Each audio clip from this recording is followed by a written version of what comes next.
نبی پاک صلی اللہ علیہ وسلم نے ارشاد فرمایا اذا امن الامام فامنوا،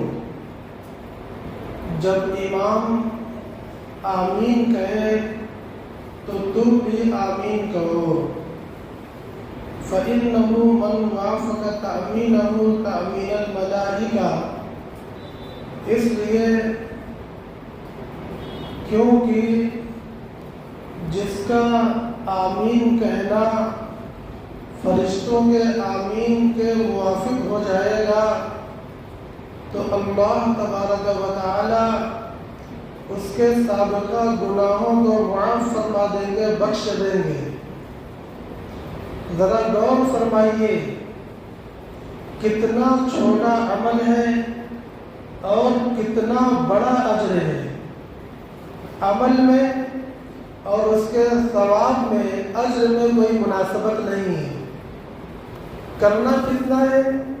کرنا صرف اتنا ہے کہ جب امام سورہ فاتحہ پڑھ لینے کے بعد غیر المغضوب علیہم ولا الضالین کہنے کے بعد آمین کہے، بالکل اسی وقت مقتدی بھی آمین کہے، بالکل اسی وقت مقتدی بھی آمین کہے تو اس پر یہ اجر ملنے والا ہے، یہ انعام ملنے والا ہے کہ اگر اس کی آمین فرشتوں کے آمین کے موافق ہو گئی تو اس کے سابقہ گناہوں کو معاف کر دیا جائے گا۔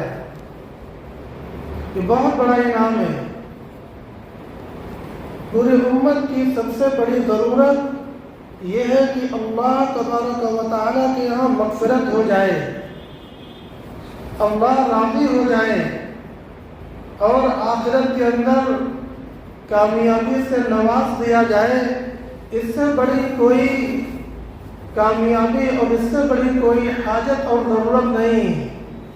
یہ ہم لوگوں کی سب سے بڑی ضرورت ہے، اور یہ ضرورت کتنے چھوٹے عمل سے پوری ہو رہی ہے، ذرا اس پر غور فرمائیں۔